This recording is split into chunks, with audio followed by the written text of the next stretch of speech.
Son nom est sur toutes les lèvres dans le milieu du cinéma et il enchaîne les tournages.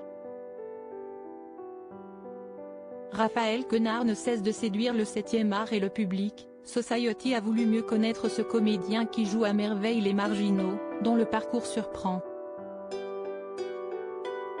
Au mois d'avril dernier, Libération lui tirait le portrait et l'annonçait « Il peut s'infiltrer partout, il peut tout jouer ».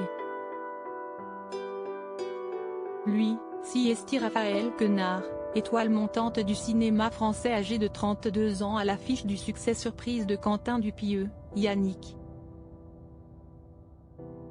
Remarqué et remarquable dans Chien de la casse et comme un poisson dans l'eau au festival d'Angoulême, il imprime son visage aux traits anguleux, au regard clair et aux cheveux un peu fous, dans la mémoire des spectateurs.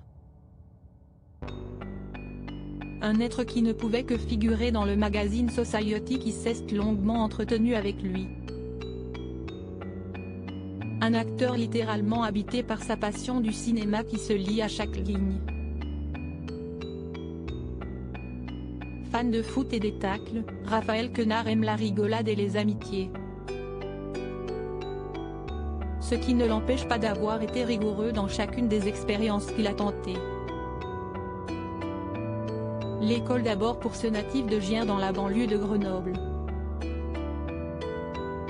L'école, franchement, j'ai adoré ça, je n'ai jamais eu de réticence à aller en cours, mais l'amour de la rigolade avec les amis et l'envie de tester les limites, CST parfois trop fort.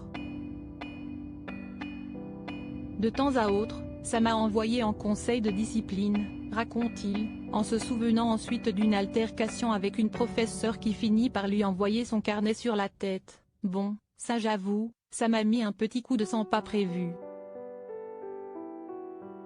Ça s'est terminé en tête contre tête avec la professeure d'abord, puis, en visite chez le directeur. Fasciné par le spectacle de la politique, Raphaël Quenard était fait pour le cinéma. Raphaël Quenard s'est aussi essayé à une carrière de militaire, songeant à son illustre grand-père colonel, puis à la chimie, un master en poche, et la politique. Il deviendra assistant parlementaire de Bernadette Laclais pour la 4e circonscription de Savoie. Mais celui qui est fasciné par le charisme des politiques de tous bords s'est classé par l'aspect du technique du métier. Lui est touché par l'extrême fragilité du métier, entre séduction, panache et faiblesse des orateurs. Ce qu'il aime donc, si est l'éloquence des personnalités politiques et le côté spectacle. Il était donc fait pour être acteur. Un caméléon qui peut s'infiltrer partout. Il vit désormais de sa passion pour le 7e art, celle qui l'entraînait à aller voir 2 films par jour quand il avait la vingtaine, à tel point qu'il devait trouver des excuses pour sa petite amie de l'époque. Expliquer de façon rationnelle une passion, si est pas simple, dira-t-il. Alors il faut aller le voir sur un écran, et là, tout s'éclaire. Retrouvez l'intégralité de l'interview dans le magazine Society du 31 août 2023.